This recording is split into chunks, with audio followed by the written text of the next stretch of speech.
Hello, my name's David Runciman, and this is Past, Present, Future, the History of Ideas podcast. Today's episode is part 2 on Doris Lessing's The Golden Notebook, because there is so much more to say about that book, and also about Doris Lessing herself, including her difficult relationship with feminism. I'm talking to the critic and memoirist Catherine Taylor about what The Golden Notebook has meant to her personally, and also what it means in 2026.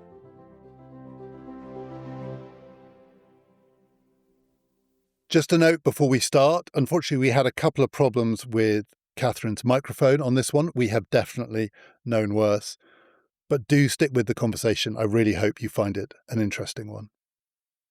Catherine, when did you first read The Golden Notebook? How did you first come across it? Well, I think read, David, is rather a sort of ambitious word to use about when I first came across it, which was when I was a teenager in the 1980s. My mother owned a bookshop, so there were a lot of books both in the bookshop and in our house. She must have had it on her shelves for years. In fact, she probably had bought it when it came out in 1962 when it was published, but it looked mysteriously unread. We had total access to our parents' bookshelves. Nothing was verboten. So I picked it up. And rather like one of the male critics when it was first published, I thought it was too long. And of course, I didn't really understand it. And at that age, you're looking for something quite salacious, I think, as a reader, perhaps. And also, I was very much interested in feminism and feminist writing. I was beginning to be at that point in my life. As I said, it was the early 80s. A lot of things were going on at that time. The Greenham Common, for example, where I escaped to as a teenager to protest, and the miners' strike in Sheffield, where I grew up, I should state. So growing up in a sort of left-wing political environment, it seemed to me that Doris Lessing was one of those important figureheads for that. And when I started to read it, I'm afraid I gave up quite quickly because I felt completely, I suppose a bit like Anna Wolf, the main character, confined within that book. It's a really peculiar mindset that you go into when you start to read it. I mean, you absolutely inhabit that book, for better or worse. And I think my reading sophistication just wasn't really up to it. It's certainly not what people like to call now accessible. So that's when I first read it, if you like. And then I came back to it when I graduated from university in 1991 on a long rail trip across Germany to meet my boyfriend. And I had been subjugated to the male literary canon throughout my English literature and philosophy degree. The only women writers on the syllabus were two Brontes, Charlotte and Emily, not Anne, George Eliot and Jane Austen. I had actually had to ask permission to write my dissertation on Virginia Woolf's early novels, so she was not even part of what I was taught at university. So I suppose I felt that this is something that I'd missed out on and wanted to kind of revisit again. So I actually took my mother's copy with me on that train journey, trying to make sense of this book, because I was looking, as I think a lot of people are at that age, having left university and embarking on the world, for a modus vivendi, not just an operandi, but a vivendi. First time, second time, either time. I know you gave up first times. I don't know how far you got through. I don't know if you got to the salacious bits, because it gets more salacious later on. So you might have been disappointed. But second time, when you read the whole thing, did it obviously strike you as a feminist book? Or did it back then make you think, I'm not sure what category this fits into? Because it's one of the controversies around this book, and we'll talk about how it was received when it was first published. But you encountering it for the first time or for the second time, first and a half time, did you think this is a work of feminism? Well, it's interesting because I think when you study at university, whatever you study in the humanities, you're taught to question and critique. And so no matter how large the figure is, and of course Lessing was a dominating figure still, at that period in the early 90s of literature. It was obviously quite a long time before she was awarded the Nobel. So that it's almost like a behemoth. You can't really criticize, or you feel that you can't, especially, and I think very importantly, for women who have had very few role models, perhaps, in terms of literary icons. Certainly if I think about now, for younger women now, it's very different to how it was even when I was growing up in this supposed sort of post-feminist world. So I think for me to think, oh, well, actually, is this really a feminist novel, was something that was quite sort of self-scandalizing. But of course, I'd gone to university, I've got my degree, I was about to start a PhD, so I felt that I had some kind of mini authority within myself to actually question the book and think, well, there are elements of feminism in this book, but it's not what I would necessarily understand as cut and dry feminism, because I think the point about Anna, and also perhaps the point about Lessing, we can't really separate the two, is that they don't necessarily belong to any particular collective, if you like. I mean, I was at university at the time when there were separatist feminist movements that excluded not just men, but any woman who wasn't seen to kind of toe the line of what feminism was deemed to be at this point, which, was no makeup, no boyfriends, etc. I was standing for various women's committees in my final year at university, and I needed the support of this particular collective at the university, and they wouldn't support my candidacy because I wore makeup and had a boyfriend. But when I admitted to them that I'd had a pregnancy terminated, then they supported my candidacy. So it's quite interesting, because I think the point about Lessing is that she skewers the kind of hypocrisy of such things. And she's very, very clever at kind of not even codedly unveiling them. She shows this dichotomy, because this is a book of dichotomies. And that's what really struck me. You have a very relatable figure in Anna, because she compartmentalizes, like so many people do, and particularly women do, with their lives, which is where she uses the different coloured notebooks to write the different sorts of persona that she is or that she's trying to be. And so I think that that's the thing that struck me the most about whether or not it's specifically feminist. It's a very individualistic book, and it's a book about individualism, which is, of course, very important for Anna and for Lessing because of the break from the Communist Party at that stage. And that's what, of course, she's writing about as well in the book. And especially when she goes back to this kind of halcyon time, which obviously isn't a halcyon time, in southern Rhodesia during the war, where perhaps some of the most lyrical parts of the book, when she's not known for her lyrical writing, but those perhaps over-romanticized parts of the book belong to that past and belong to that hope for a future that really didn't come about. To use a term that doesn't get used much anymore, but certainly would have been used through the 60s when people were trying to understand what kind of book this is, not feminism, but women's liberation, which sometimes mean the same thing and sometimes don't. But I raise it because the name of the novel that overarches the novel is Free Women. There is a novel called Free Women inside this novel, and then inside that novel are the notebooks, and inside at least one of the notebooks is another novel. So the layering is extremely complicated. But that phrase, Free Women, for the narrative that pulls it together, do you think it's ironic? How do you think we should read it? Is it, leaving aside the connotations of the term, but is it about female liberation? It would be helpful if it had a question mark attached to it, wouldn't it? I think I felt it implicitly did. I think it implicitly did, but let's not forget that Lessing was an arch contrarian, and she loved to be controversial, and she loved to be difficult. I hate to use that word, but difficult, that you might call a difficult woman, and she had been throughout her life, so her background kind of evidences that. And she could have called it Difficult Women. I mean, that would have had a different... She could have called it Difficult Women, but I think Free Women, I think she was, let's look at the time that she's writing. I mean, this is set in the mid-50s. That is not a time when you'd think that women are particularly free, but what Lessing had done and what Anna has done, a single parent. Lessing had actually walked away from a previous marriage, 2 children, and then she'd made a sort of marriage in a way of convenience with Gottfried Lessing so that he could get to Europe, and they had a son who she brought up alone in London when she moved to London. So I think that she had discovered this kind of, well, it was economically very difficult. She discovered in post-war London, she arrived in 1949, this literary world that she could belong to and that she could actually write in and be published in a way that she would have been restricted from doing in Southern Africa. And so I think that she is looking at these different kinds of women and how they are forging ahead in this particular climate, pre-women's liberation, in the austerity years of the 1950s in London. So I think that, yes, it's ironic because we can read some of these passages with delight and we can read some of them with horror because, again, we're constantly setting it up as to how we're reading it at any given time, which I think is quite useful for me to have read it at different periods of my life, because the teenager who didn't grasp there was something significant in this but really got bogged down in all the words, and the young woman in early 20s who wanted to find out about life. And, this was still the Bible. I really have to stress that as well.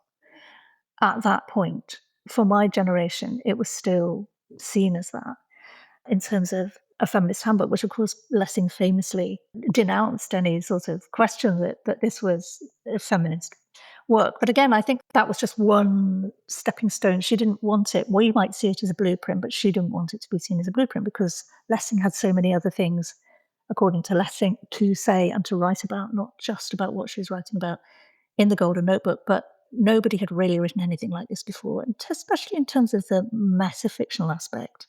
I want to ask you a bit more about some of the ways in which she complained about how the book was read. She was not shy about complaining about the critics.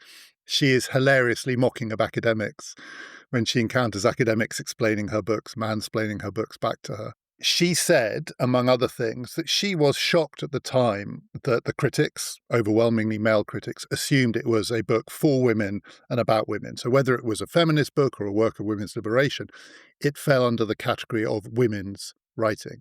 And she didn't want that. And she wanted to claim that in her mind it was about two other things that transcend that as a genre or as a description. One, this is a book about politics, and particularly, as you said, about her relationship, Doris Lessing's relationship to the Communist Party, and that more broadly than that, it was a book about disintegration, the ways in which, under the conditions of the late 1950s, people were falling apart. So I want to come on to the second, but on the first, it's interesting that the first two times you read it, or half read it and then read it, mid-80s, early mid-80s, still very much Cold War, Greenham Common, the question of communism absolutely live. I mean, the continuity from the early 80s to the mid to late 50s is very clear. Second time you read it, 1991, I think you said. So right at the beginning of the period that comes after that, which is also when I was a student. And communism as a question, membership of the party. Do you leave after Hungary? What does it mean to belong? Felt like a historical question, which I'm guessing in the early mid-80s it didn't. So when you read it going across Germany, having just graduated, did the free women stuff seem live and the political stuff seem more like a relic of the past? I'm just curious about how the different parts of the book strike you, because like you say, it really matters when you read this book what kind of a book you think it is. Did the communism seem dated? Perhaps communism seemed dated even to all of us growing up in the 1980s, whether or not, we had sort of adjacent to the Revolutionary Communist Party or not. I mean, growing up at that point, the Labour Party was seen as incredibly left-wing. I went to a very right-wing girls' school where during the Falklands War, I was hauled out of class by my history teacher because I dared to question the sort of legality of the whole thing. I think the politics was very much, it was there in my mind because it always is. But absolutely, as you say, tapping into oneself as a younger person, as a younger woman, it really was about how am I going to live my life? How am I going to live my life with a man because we plan to marry and all the rest of it? How can I sit alongside being a feminist? What is my life going to look like? And I think that I thought, well, this will give me some of the answers. Now, what happens, of course, when you delve into them, because you find that Anna doesn't have any answers herself. And she's having, of course, this breakdown, this fragmentation, absolutely, which is, as you say, a reflection of the politics and society of the era, but also her own personal relationships, which seem to me very involved, cumbersome, and also dire. But this is me now looking at them, by the way. That's not me in my 20s looking at them.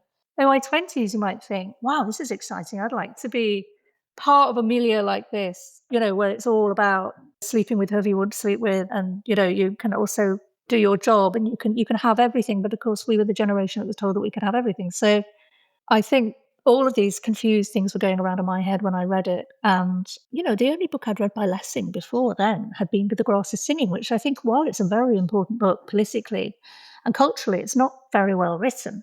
So to actually re-encounter properly the Golden Notebook and this notion of the free women at this time was fascinating because, of course, sexism was just alive, it still is, of course. And, we'll talk perhaps a bit about how some of the ideas in this book resonate today and with how we seem to be going backwards.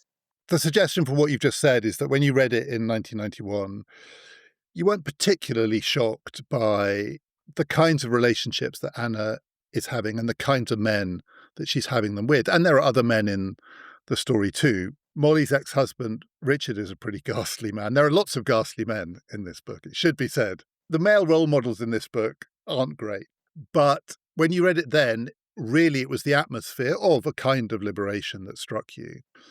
I'm taking from what you said that it strikes you very differently now.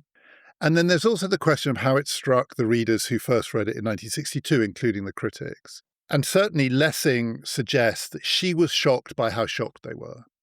I think she must have been aware some of it was going to shock people, some of the bodily description, some of the language. This is a couple of years after the Lady Chatterley trial. It's still very early in an era in which a woman could write a book which includes the word fuck. Or Tampon says, I'm writing about menstruation like Joyce wrote about defecation. I can see how that in 1962 would have been bracing for readers, including critics. But the real shock was expressed at the things that Lessing recounted women saying to other women about men.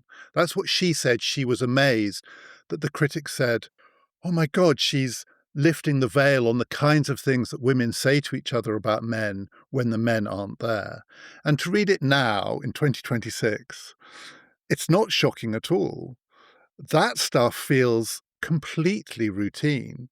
And to me, much more shocking than the things that the women are saying to the women in the book are the things that the men are saying to the women in this book. And the things that Anna accepts being said to her by her lovers, by her friend's ex-husband. The men are so terrible. So if that didn't quite strike you in 1991, when in your relationship with this book did the true horror of the men hit home to you? I think, you've hit the nail on the head with that, because my parents split up when I was 9. I think it's very important to mention this in sort of context of how I grew up, because I grew up after that in a single parent family. I was the youngest of 4, very much the youngest. So I was the one left at home. My nearest sibling went to university when I was 12 or 13. And I had very little to do with my father really after my parents split up, but apart from these terrible sort of access visits every fortnight and court orders and things like that. So I think it's really important to think about that context. And of course, about my mother, who she wasn't a feminist in that sense. She was born in 1930. So while she was a lot younger than Lessing, who was born in 1919, she was not the kind of age to hit, if you like, if she'd been 10 years younger, perhaps, the whole women's liberation movement. She was a single parent, she had a business. She was like Lessing. I always think she was kind of a chameleon. She did feminist things without saying necessarily that she was a feminist.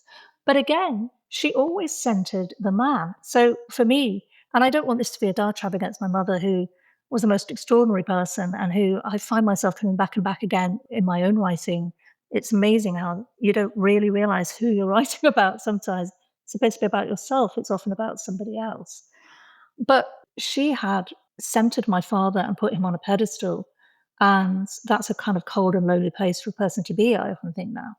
And of course, when he fell off that pedestal, then this sort of transgression was huge. But she still kind of it was always the other person in the marriage breakup's fault. It was the person who'd come into the marriage, and it wasn't really about my father being responsible for anything. And I think that after that she had relationships with people who I'd see as a kind of almost like a simulacrum of my father, that really she was kind of making the same excuses for. So when I was reading this book, I think my mother, there was dreadful people that she was involved with. Not funny enough at this time, because by this time she just married my stepfather, with who she was with for the rest of her life, his life. Completely different person to my father. And I think what she finally found. But I was thinking about all the kind of what you're shown, what you're shown as a kind of example of in other people's relationships. And of course, I was avid. I was really wanting to know about what relationships were like. There were lots of people connected to our house who lived in our house for a long time. A bit like Doris Lessing's, it was a very open house. There were lots of different people living in it, including people of all ages and mainly left wing. So there were some young women when I was about 16 who were feminists. That's how I got to Green in Common. I was just lapping all this up. So nothing to me about relationships was surprising to reading the book, even in my early 20s, because while I hadn't lived it myself happening to me, I had observed it and I wasn't shocked by it because I felt that maybe there was an element of that in me as well, which of course now what you're saying about 2026, you read it, you think, what the hell? But I accepted it. I kind of accepted it. This is extraordinary. Again, this kind of dichotomy and feminism, but also the chaos of Anna, that you accept these things because it was still more important to have a connection with a man than not, it seems to me. So absolutely, reading it now. So my first encounter with this book is this year, and I loved it. I can't remember a novel that I've read almost since I was a student that just gripped me in the way that this one did, because I hadn't read anything like it before. So even now, more than 50 years on, more than 60 years on, I've not read a book like this, and I found it fascinating in so many ways, but genuinely shocking and so jarring, because you think you're in a particular place with it and you're getting a particular worldview, and then you encounter a character or even a throwaway remark and you think, as you said, what the hell? So among the things that shocked me about this book, the relationships she has, the lovers that she has, I think without exception, they're all married. And there's, of course, the question of the wife. We never encounter these wives. We just hear about them. She's not interested in them. She doesn't expect the reader to be interested in them.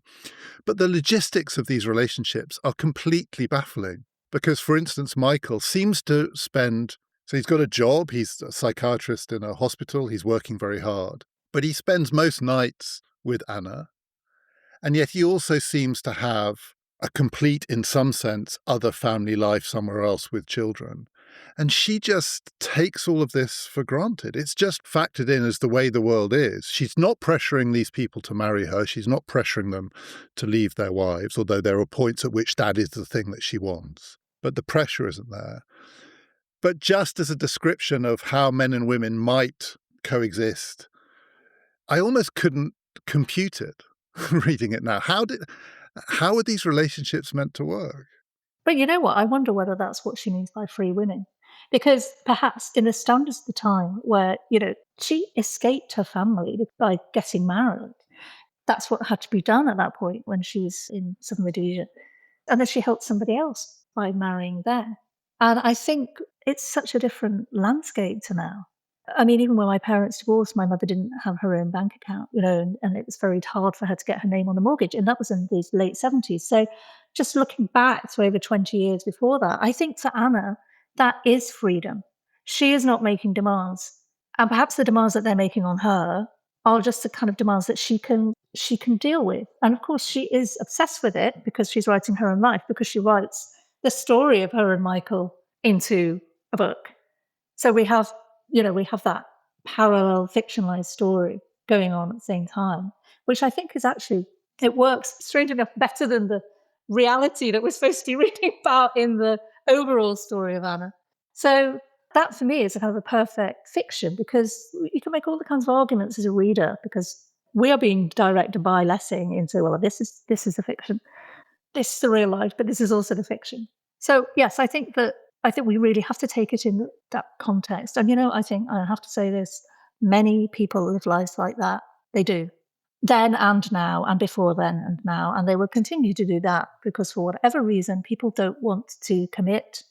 And they might not admit to themselves that they don't want to commit, even though they think they might want to commit. And I think this is one of Anna's issues as well. She has, in a sense, she has fulfilled. She has a child if she wants it. She has a child. She's fulfilled that aspect.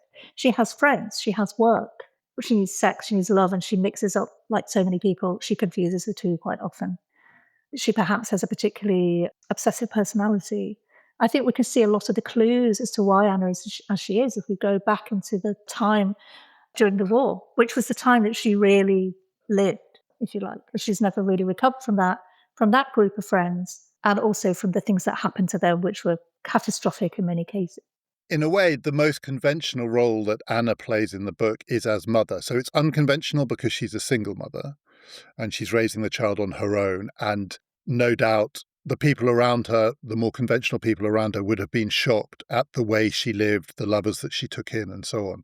But in the novel, when we see her relationship with her daughter, the things she wants for her daughter, the way in which she interacts with her daughter, it's the one part of her life that feels very of its time conventional, which in itself is interesting. It's like around all of this free living, there is a core, and the relationship with her daughter feels, to me anyway, reading it, the bit that is least experimental.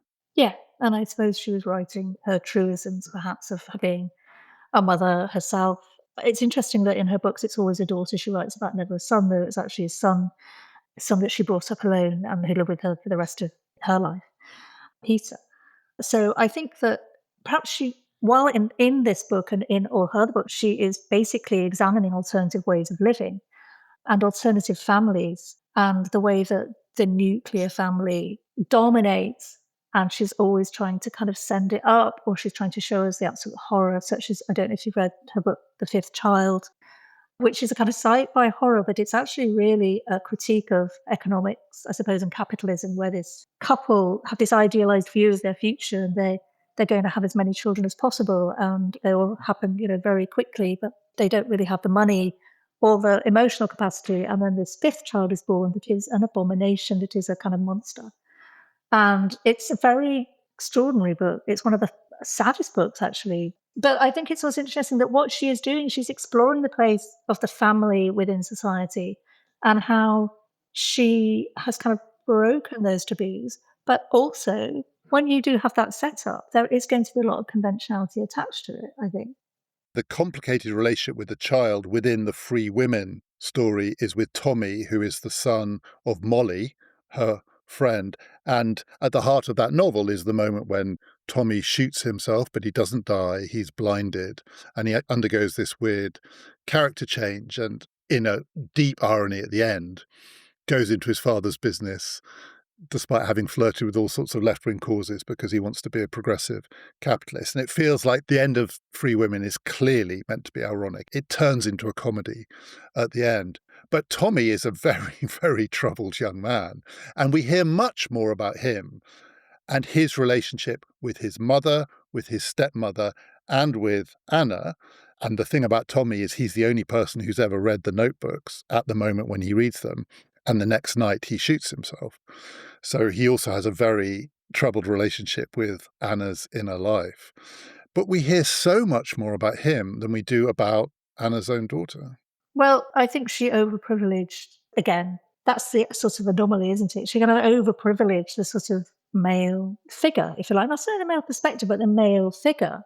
And I just can't get my head around the Tommy thing. It does seem like a comedy. It seems like a parody almost. It's so ridiculous. His whole character is kind of ridiculous. I mean, you have this, okay, so he's a disaffected teenager.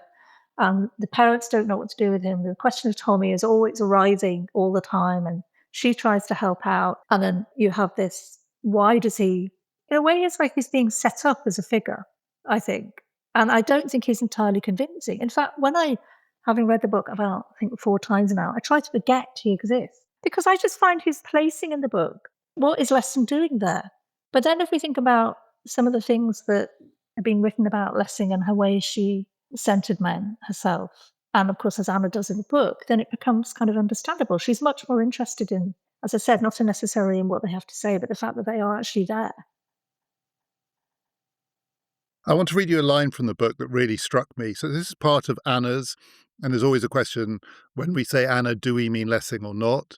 It is clearly an autobiographical novel, but also Anna is such a fragmented character that you can't be sure with any given bit how close we are to the author's own thinking. But Anna is aware that the kinds of men that she falls in love with whom she has these intense sexual relationships, they're trouble in various ways. But she says, I quote, "In a society where not one man in 10,000 begins to understand the ways in which women are second-class citizens, we have to rely for company on the men who are at least not hypocrites."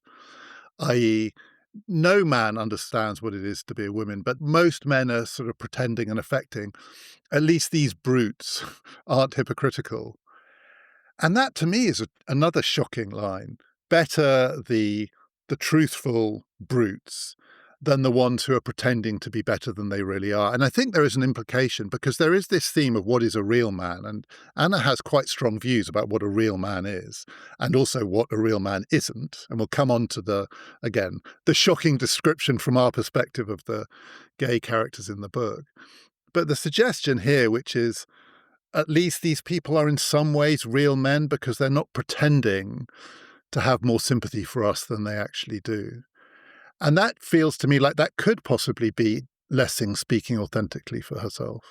Yeah, quite possibly. I think we, again, just have to look at this context, basically her life as well. I mean, she was born in what was then Persia in 1919. Her family moved to southern Rhodesia to farm maize in 1925. So there was her and her brother. She was not privileged to get into family. She never got on with her mother. She sort of ceased formal education quite early on, but she was always steeped in European literature. So she put it in reading and of course, very much concerned with the social and political condition of what was happening in southern Rhodesia, now Zimbabwe, of course. So I think that those sort of thoughts about Lessing herself, again, this is kind of the joy of Lessing. She doesn't fit into any box that we try to design for her. And so Jenny Diski, the late Jenny Diski, wrote many columns in the LRB about, towards the end of her life, about her living with Doris Lessing as a teenager. She met Lessing through Peter, who she was at school with. And of course, Jenny Diski had a very disruptive childhood herself and was really abandoned by her own parents and had a breakdown. And so she went to live on these literary monuments, I think she described them, in Lessing's house. So she had a kind of ringside view. Now, it's also interesting to talk about Lessing because Sylvia Plath almost seems to have that identical view about the brutes. Whatever you take from her marriage to Ted Hughes, so much of what she wrote about him is so toe-curlingly, embarrassingly kind of worshipful about this big, strong man. And I think it's the time. It really is the time. It's also about, as I said, what's going on in your own background, because Plath's father died. She worshipped her father. He died when she was very young. It's really not removing oneself from the context where you have to think about a man in relation to your own life, your own being. And I think that Lessing was just as much as, she's the word victim, but she succumbed to that as much as anybody else. And of course, when Plath killed herself, as Jenny Diski was there as a teenager living there, and said it was always about, it was poor Ted, just as she'd said it was poor Pete, it was poor, everyone was poor this. It was always the woman's fault. And again, you think, well, that's not particularly feminist, but that was just the view. I suppose as well, if you think about burgeoning feminism in those years, and as I said, the ages, let's not forget Lessing was born in 1919. She wasn't particularly, by the time 1962 came along, she was in her 40s. Now that was seen very much more middle-aged than it is now. Your views become shaped by the world that you've lived through. You've lived through a world war. You've lived through extraordinary experiences, just like, again, with the Communist Party. You lived through your own personal experience just as she did.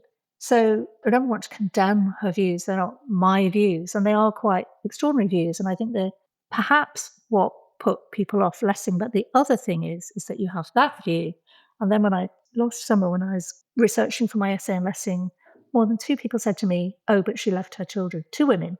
And that was this black mark again. That was what they knew about. She'd written the Golden Notebook and that she'd abandoned her children. So I would say that you can't really win in Lessing's world or in Anna's world.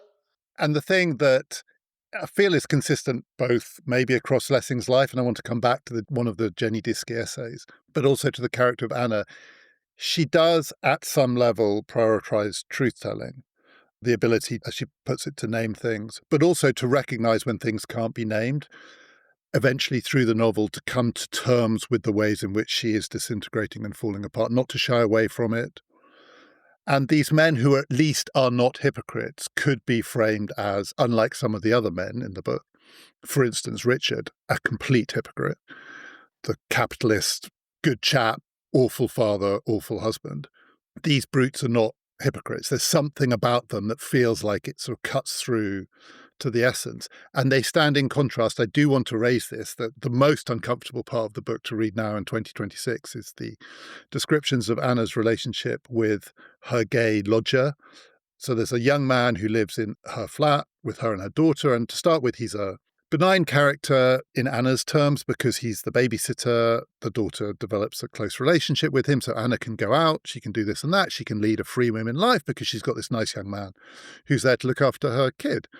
And she hints that she's a little uncomfortable that she's spotted in her terms that he's homosexual, but whatever. But then he brings his lover in. And that relationship is described in extremely broad brush, caricatured terms. The lover who she encounters, dressing up and putting on makeup and so on. And these people are portrayed as extremely effeminate and explicitly described as not real men. And the most shocking line in the whole book to me is when Anna says, we get her internal thoughts, they have to leave because she can't have her daughter growing up around men like this because she might come to think that she could live without a real man in her life. And given the examples we've been given of real men are the brutes, she's more or less saying, the risk of having this couple in our flat is that my daughter might think she would be better off around men like that than around the men who are my lovers. And seen from 2026, and maybe, I think earlier in the piece, maybe even in 62, there's something shocking about that. Another book that was published the same year was The L-Shaped Room by Lynn Reed Banks, or maybe just before. But again, there's very clumsy caricaturing going on in that novel with a black man who's also happens to be gay. I mean, I think it was very brave, actually, to write about these characters. But these are done so in a very clumsy way, a very prejudicial way, and a way that, as you absolutely say, was probably quite acceptable to be published in the 60s. What do you think that there had been no decriminalization of homosexuality? I just think, to kind of further prejudice is quite shocking, especially again in the context. It's also you're thinking about, it's this whole thing about the left that she does absolutely send up. I mean, in books like The Good Terrorist, where her character Alice falls in with this pro-IRA cell who are all hopeless terrorists, and they don't know how to be terrorists. And she's so typical bourgeois, who's very rich, and she funds it all, and she hates her family, and it's just catastrophic. But it was published in 1985. It's one of the cleverest send-up of the left that Lessing does, and which she obviously does that in this book as well. But I'm just thinking about how the kind of misunderstanding about left-leaning movements is that it's all beneficial to everybody, and that it's not rife with prejudice is completely wrong. The real man thing is like, I wonder what Lessing is thinking about here. We should truly believe that. Again, Anna wants a real man, and the real orgasm is a vaginal one, not a clitoral one. For a start, it's kind of, I can imagine young women reading it now and absolutely baffled by this. Not just young women, young men, or anybody, just thinking, well, but actually, some of the tenets still stand with people, which is kind of a dangerous thing. And you're absolutely right. I think the most shocking thing about the homophobic nature of what she's writing about is that it's so prolonged. This was a background character, but now I'm going to really show. It's almost like she wants to justify these ghastly people that doesn't seem to mind her daughter being around, when she's there. She's having sex with them, or they're staying, or they're having these intense kind of Who's Afraid of Virginia Woolf kind of set twos. But these other men who have just as much right to live their lives as anybody else. It's really quite peculiar. And I don't know whether it's actual prejudices or whether she's also showing, I think that's the other brave thing, and I would say it's brave. She's showing us all the really unpalatable facets of her character, Anna, and letting us perhaps make decisions for ourselves about her. In the book, in her encounters with the lodger and his boyfriend, she gets angrier and angrier. And one of the striking things about the range of relationships that Anna has in the book, and then her descriptions of those relationships within the notebooks, the layers and layers, and as you say, the novelized version of the relationship, which is at the heart of the novel, Free Women, which is at the heart of the novel, The Golden Notebook, is that actually she doesn't get angry that often. She gets despairing. She has these mood swings where she goes from elation to a kind of crushed sense of hopelessness. But she rarely confronts these men with pure rage. And it is interesting in the book that the moment in the book where Anna explicitly says, this is as angry as I can ever remember getting, is with her gay lodger, when she thinks he is trying to get her to feel sorry for him. He's playing a kind of false game. They know what's going on, but because she's going to kick him out, he's trying to play the victim. And encountering him playing the victim, she says, is the angriest that she has ever felt. And it really reminded me of one of those Jenny Diski pieces, perhaps the most famous of them, in which in the LRB, she wrote an account of this very traumatic experience that she had early on in living with Doris Lessing. She's come to Doris Lessing's house, like you say. Ted Hughes is there, Arnold Wesker is there, Alan Sillitoe is there, hanging out with these people. She's being paraded a bit. She's 15, 16. She doesn't have much to say, but she's a sort of ornament in the household. And to start with, it's great, but she gets more and more anxious. And the anxiety is she's been invited there, but what if Doris Lessing doesn't like her? And what if Doris Lessing decides she doesn't want her there? Completely reasonable thing for a girl in her situation to think, but it builds and builds as this bubbling sense of terror almost. She's going to have to ask the question. And the question is basically, I'm not sure you like me. Do you like me? And in Jenny Diski's description of that, she finally plucked up the courage to ask that question, stammers it out. And it is an amazing account. One assumes it's authentic. Doris Lessing responded to Jenny Diski asking that question by simply getting up of the room and walking out. Left the house, didn't come back that night, came back the next morning and left a letter for Jenny Diski, in which she said, I quote, "I have never been as angry in my life as last night when you asked me if I liked you, because you were playing the victim and you were putting me in a false situation and you were asking me essentially to lie about my feelings because, say, I don't like you. The way you were asking me that question was almost making it impossible for me to say it because the implication would be that then you'd have to leave.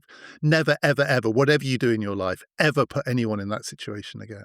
She says to a very vulnerable 16-year-old girl. And it really reminded me of the scene in The Golden Notebook with the lodger. The thing that will send her insane with rage is someone asking, on false pretenses, she thinks, for her pity. And I don't know where to put that in the book, but it just really, it's bracing and it's fascinating because you want Anna to get angry with these men, the brutes, and she doesn't. But why the lodgers provoke, and it's almost like a trigger reaction. There is some version of hypocrisy, of trying to almost con her, that just sends her off the deep end. And it could be a 16-year-old girl, it could be a young gay man, but it's never these brutish, adulterous men with whom she's in love. She can't be angry with them because then she'd be angry with herself. Or she'd be questioning why she's getting involved. I mean, if you think about every encounter in the book with a man, apart from, of course, the gay lodgers, is sexual. There is some sexual element to it. There is some kind of sexual exchange implied. Even with Richard, her best friend's ex-husband, with Tommy, and again with all the lovers. And then if you think back as well, I think it's really important to go back to the fictional township in southern Rhodesia where during the war and all these interrelated relationships of all these young people were having, young left-wing people, not just left-wing people, obviously people working, people in the army, soldiers as well, they were all having with each other, and also against the backdrop of what's going on with the local people as well. And also under the shadow of death, in the sense he's a young trainee fighter pilot. So it's got a bit of a they might not be here tomorrow feeling, which is absolutely not the case by the time we get to the 1950s in London. No, but in a way, she's still living that life because she needs to live on the edge, despite the fact that, you know, she's responsible for this child who doesn't seem to really have a voice. She craves that danger and that excitement. She hasn't really got very much to do. And I think that's why she's sort of, in a way, yes, she works with it, but her energy is not focused in the right way. I think that's the way that Anna does actually come to see that. The energy is focused in the wrong direction. That is how the book unfolds until you get to the final notebook. It's almost like the relationship kind of has to burn itself out for her to actually come to some kind of realization. And that relationship, the relationship with Saul the American, the last one in the book, that is almost like an absurdist version of all the ones that have gone before. It's so extreme and he's so ridiculous, but it's completely compelling. So unlike, I agree with you, the Tommy bits are just, they don't really work. But actually that does, the level of intensity is, as she says, by the end, we'd played every role that a man and woman in our situation could play. We've done them all. There's a brilliant sequence again, I think it's in the Blue Notebook, where you just get sort of 20 ideas for short stories. And some of them are just 3 lines long. A woman meets a man, they have sex, then this happens, then that happens, then she walks out and he doesn't, or whatever it is. And in the relationship at the end, it's like those 20 short stories are being played out until it's burnt itself to the ground. I think also that's where she's actually quite true to life. I mean, because he's the amour fou, isn't he? And some people, many people have that one kind of relationship in their life. I think the danger is when you keep coming back to that kind of relationship and, you see where that has taken up, as I said, all your creativity. I think that's the most important thing, obviously, for Anna, sanity, creativity, the sense of her own self and her autonomy is just being vanquished. And then this is what I don't understand. Why does she let him have the notebook? Can anyone answer that? Because she doesn't know what to do with it. And then he says, then I'll have it. That's a wonderful kind of mystery that Lessing leaves us with. The neatness of the ending of the novel Free Women and the chaos of the ending of the sequence that includes the notebooks. When you were saying, and I'm sure you're right, it hadn't quite struck me in these terms, those 2 examples I gave, the fury with the gay lodger, the fury with Jenny Diskey, the other encounters with men, and most of the encounters are with men, all have a sexual element to them in a way that, again, is almost hilarious. She goes out to lunch with an editor and she just assumes that he either will try it on then or she'll just allow him anyway, because it's sort of, what are you going to do in the afternoons? But the exception to that is her encounters with relationships with men in the Communist Party, which are weirdly asexual. And again, there's something, I think, compellingly compartmentalized about the way she describes her life, which is there is this openness to almost any man that she encounters in her writerly life. But the politics and those political relationships are so different and in a way so cold. The men are cold, and whether the implication is they were different kinds of men, maybe also not real men, especially the ones who stayed in the party.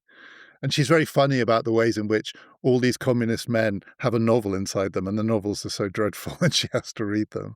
But there are very different kinds of men, depending on whether she's inside or outside the quote-unquote political parts of the book, leaving aside the African section, which is both political and highly sexualized.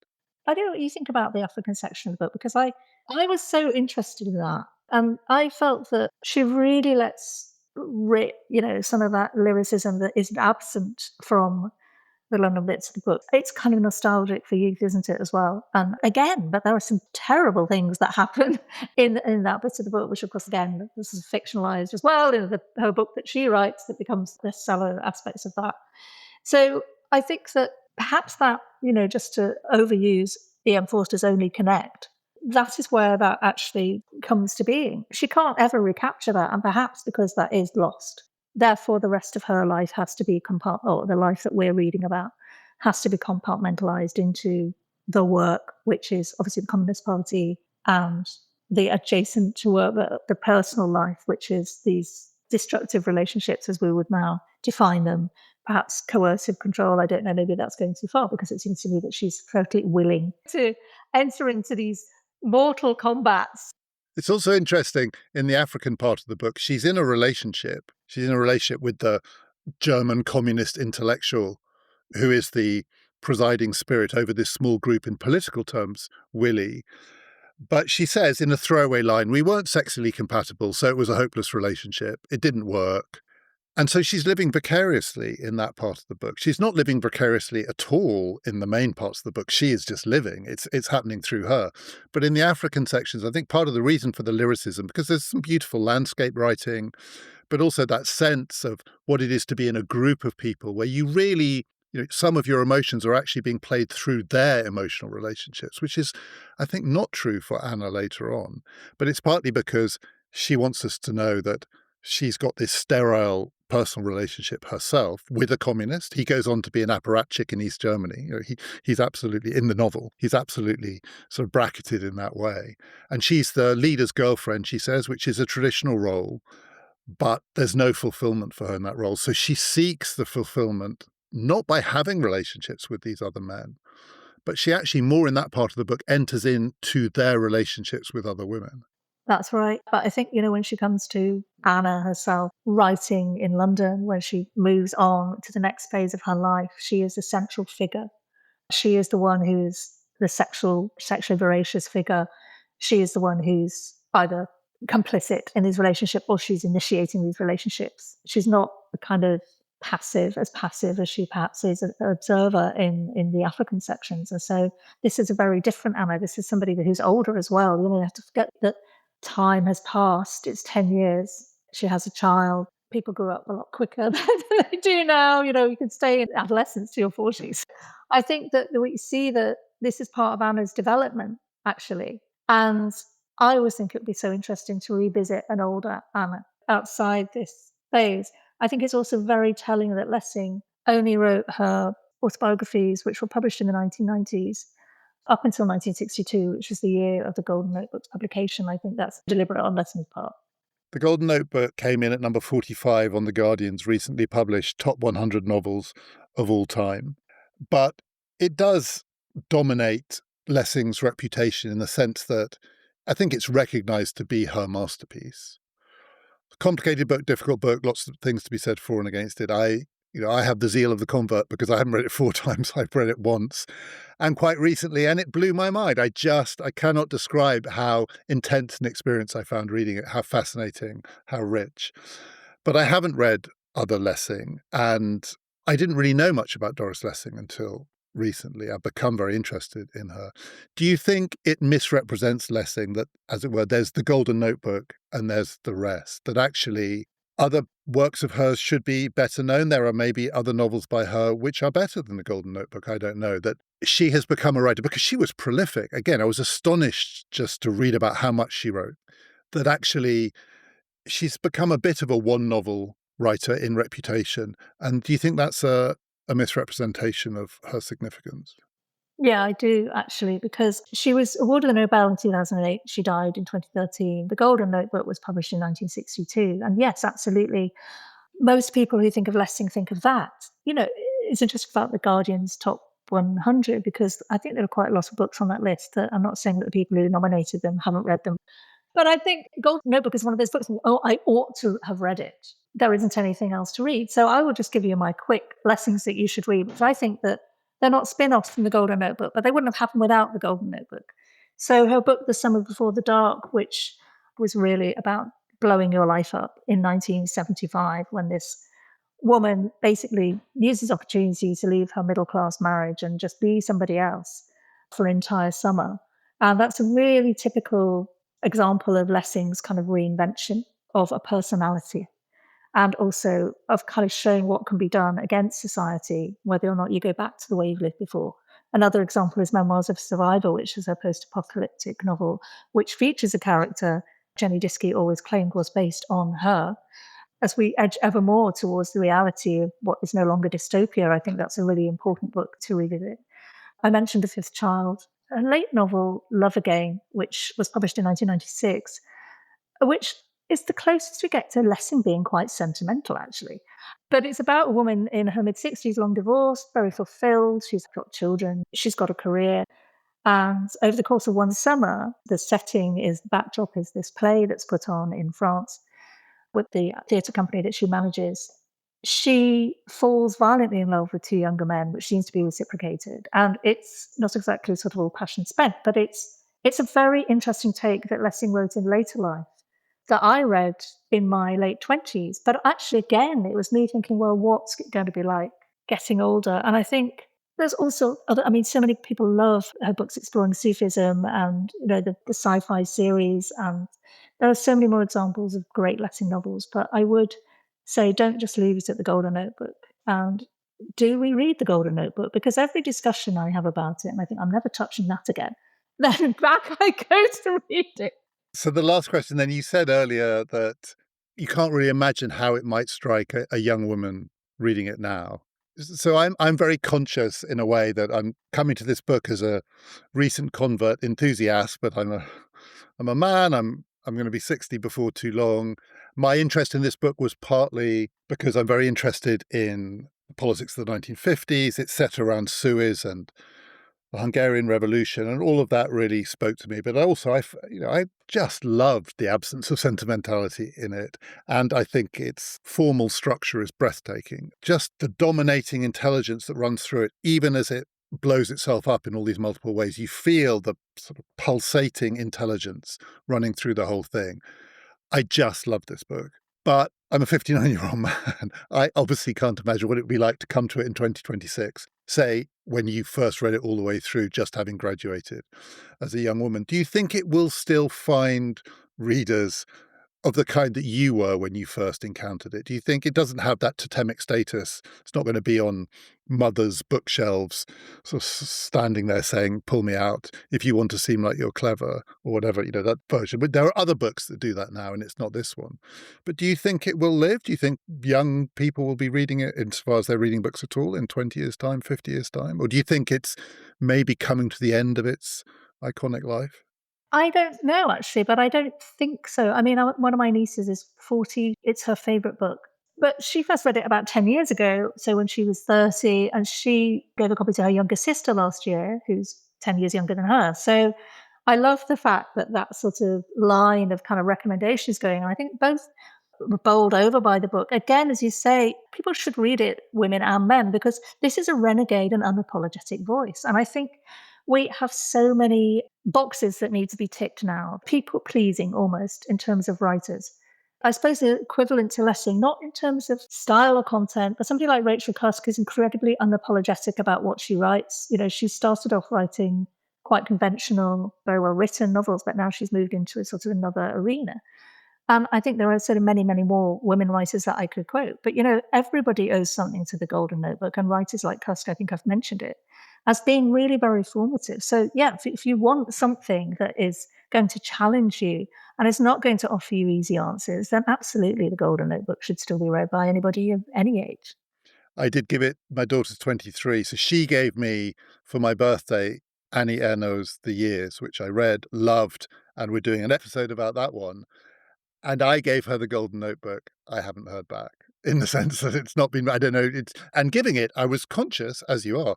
I apologized because I said, I can see what you're thinking, looking, it's a very long book. I mean, it's an intimidating book, and it's not for me to force a book on my daughter, but I tried to suggest that I thought anyone would get something out of it. So in due course, I'll ask, but I haven't had word yet that it's been opened.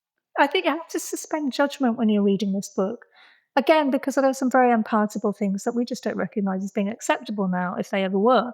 But I think, as you say, to get through that, I mean, what she's doing is such a clever sort of psychological experiment with the book. And people weren't really writing metafiction in 1962, and much less any kind of really thoughts about how the psyche can refract in the 1950s. I would recommend it to anybody. And you know what? The arguments are always as much for it as against.